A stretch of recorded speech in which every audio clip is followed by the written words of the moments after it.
Welcome to the You're Not Crazy podcast, hosted by Jessica Knight, a certified life coach who specializes in healing from narcissistic and emotional abuse. This podcast is intended to help you identify manipulative and abusive behavior, set boundaries with yourself and others, and heal the relationship with yourself so you can learn to love in a healthy way. You can connect with Jessica and find additional resources, content, and coaching at emotionalabusecoach.com. Before we begin, I just want to make a quick note. At the end of this episode, I spend the last 4 minutes walking through the way people work with me and where to find resources, my links, and my courses. If you are a returning listener or are already a client, you can absolutely skip that part. If you're new or trying to figure out what kind of support you need, it's there for you. It's the last 4 minutes. Thank you so much for being here. When you leave a coercive relationship, there is a loss that kind of stays with you. It's not the loss of a person. And on some level, losing them was survival. Like the loss that I'm talking about is more quieter and maybe stranger. It's the loss of your own mind, the loss of full afternoons, entire summers, thousands of small moments that were technically yours, but you didn't actually live them.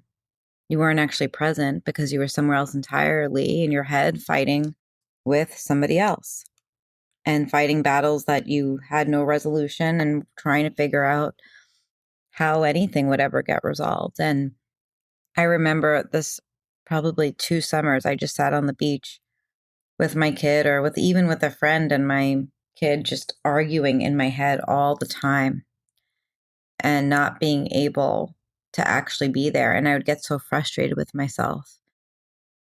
And that the first day that it was gone, I remember being in the water and feeling the sun.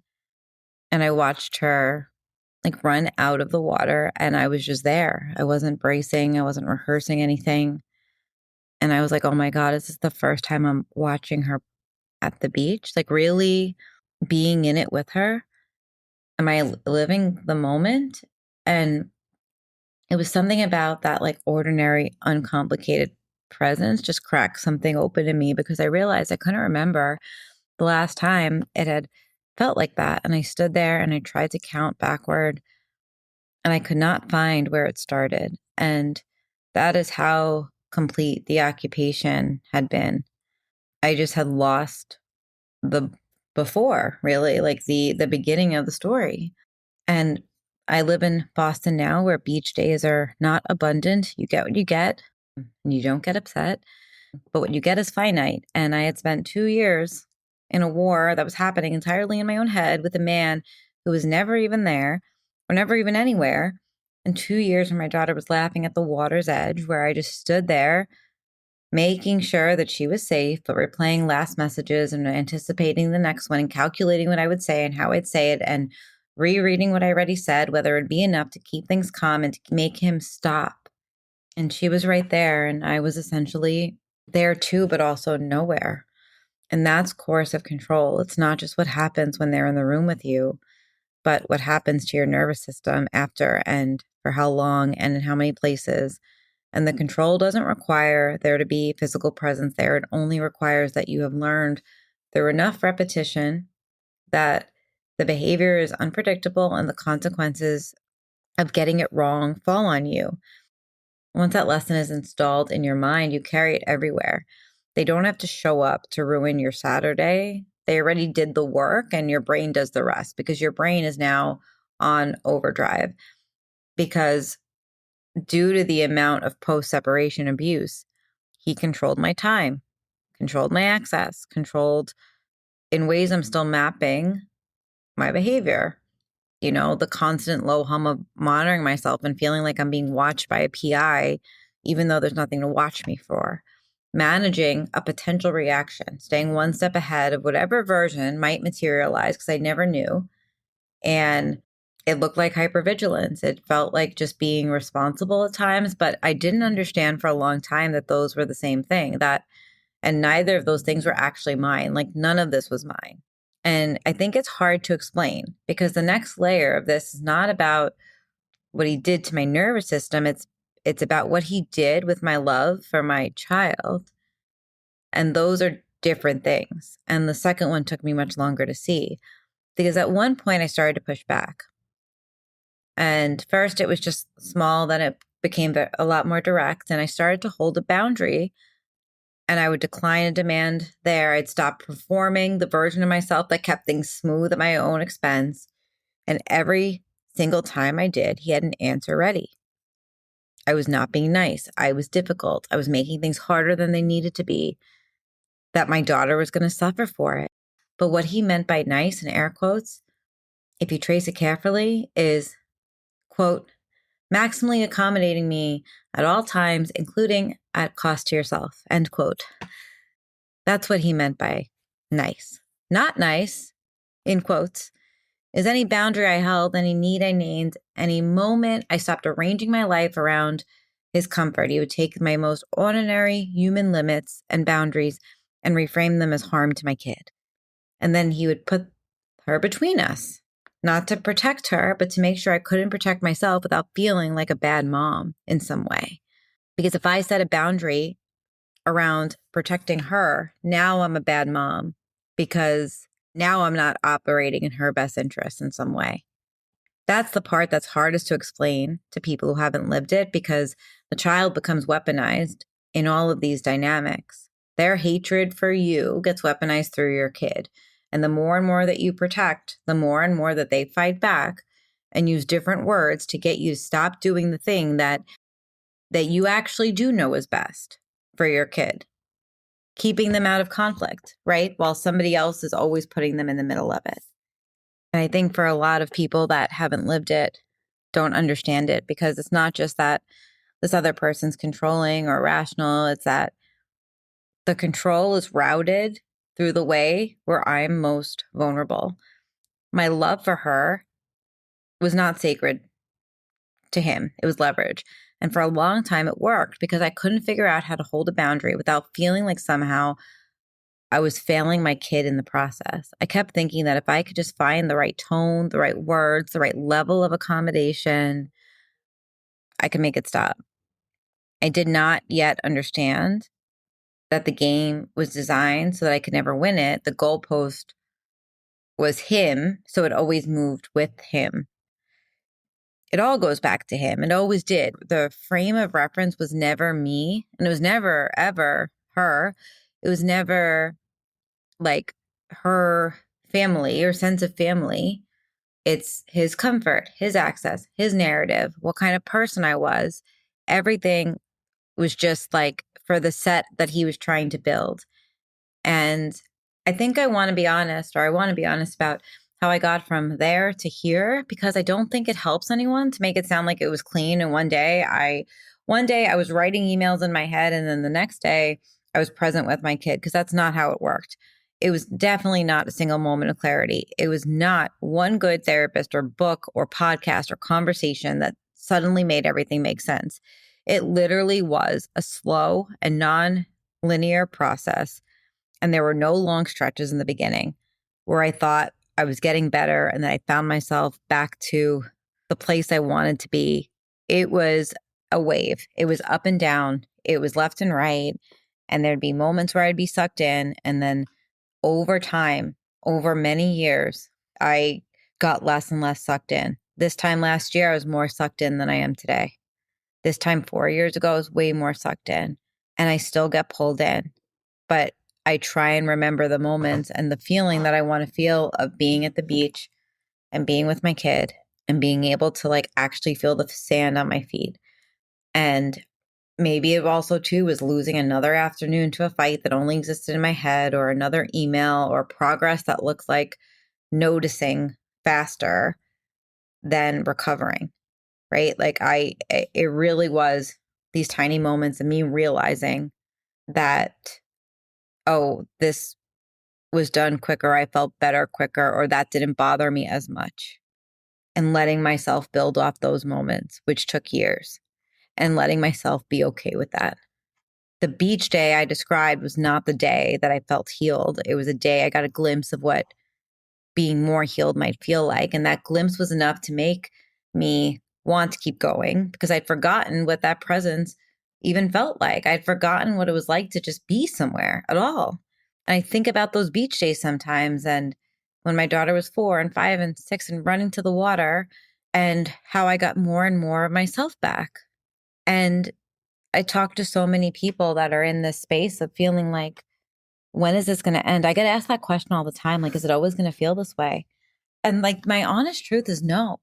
But it's almost like you have to be willing to feel it differently and be willing to, like in this episode, I'm talking a lot about like that feeling and moving through the feeling. But of course, there were actions that I did that led me like to either do things differently and to also structure my life in a way that I was giving myself more time for my brain so it wasn't dictated by someone else, which of course you can get called a bad co-parent for.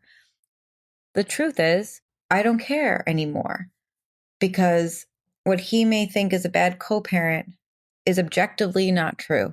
And what's objectively true is that if my daughter has a mom that's present with her, that is a good parent. And it's a good co-parent too, right? My daughter deserves days at the beach. She also deserves to have a mom that has energy. And there's a lot of quotes that I used to hang on my wall, and a lot of them stuck with me, but one of them is still on my wall. I'll read it. Actually, there's two that are right here. The guilt you feel for setting boundaries is a sign of how deeply you were trained to abandon yourself. The other one is the opposite of selfish is self-sacrificing, which means giving everything to others and sacrificing your own needs. Another one I used to say to myself all the time was, I just want to feel new feelings. I want to feel new feelings.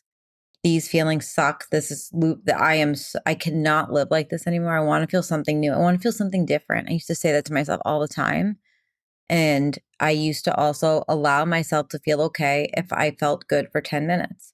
I remember this one beach day, she was hungry. So we went to this, I don't know, the whatever, I want to say it was a restaurant, but it was definitely not a restaurant, a typical kind of restaurant you find at the beach. And I remember feeling like, oh, I'm okay. This day is going well. I'm doing well. And then we get over to the beach and everything goes to shit. But I'm just all right, at least I had 10 minutes. And I let myself just have 10 minutes. It was okay, but I was present for 10 minutes and now I'm fighting with myself a bit, but I'm glad I had those 10 minutes. I remember honestly letting myself let that be enough. Because I think that part of the point is that you want to begin to feel the distance between where you are and where you want to be, and understand that you can feel that, and that's okay. You can say, this is not where I want to be, but I know that I want to be one tiny step closer, and maybe I just need to accept those 10 minutes. This one day, I have no idea when this was, but it feels not that many years ago, but my daughter saw one of those balloons that are really big. It's not the typical Party City balloon. It's the ones that are much bigger. And she just kept asking for it. And I remember just being let's go get the balloon. And I just felt so happy. And that moment sticks out to me of no, we went and we got the balloon. For no reason. We had no reason to go get the giant pink balloon other than to get the giant pink balloon. But we got the giant pink balloon. And now we both have the memory. And I remember that feeling good, that felt like a good day. And I had to just thread together more of them. And so if you are still standing on the edge of that water and your brain is elsewhere, this is not evidence that you're anxious or difficult or incapable of being present or that you're broken. It's what it's looked like when you've been in a coercive controlling relationship, and also when somebody has made a home inside of your nervous system without your permission and used your own love against you to make sure that you stayed confused about that. And so you're not crazy, you're just occupied, honestly. And if you need support, this is something I work with people on all the time. You always can reach out to me at emotionalabusecoach.com, and I'd be happy to help you feel more like you. If this episode resonated and you're realizing that what you're dealing with isn't just stress or miscommunication, there are ways to get support that don't minimize what you're experiencing. I'm going to spend the next couple of minutes telling you about my offerings, because at the core of my business is one-on-one coaching. The podcast is something that I do because I do like being able to help a broader audience. But the truth is that the core of my work is really coaching and providing other offerings so that people can begin to heal. At the center of everything I do is one-on-one coaching. That's where I slow things down, listen closely, and help you make sense of what's happening in your specific situation. It's not a template. It's not just based on theories, but it's really focused on your real life. Some people start with a one-time validation call. That is a single focus session where we look at one specific situation or pattern that you're struggling with. And the goal isn't to fix your life or push you into decisions. It's to help you name what's happening, put it into context of reality, help you notice where you are in it, and offer some feedback and tools to how to navigate it. I also offer an intro call. The intro call used to be called the clarity call, and it's a short call where you can share what's going on for you, and I can explain how I work and whether I'm the right fit for your situation. There's no obligation to continue after that. It's simply a way for us to get on the same page before moving forward.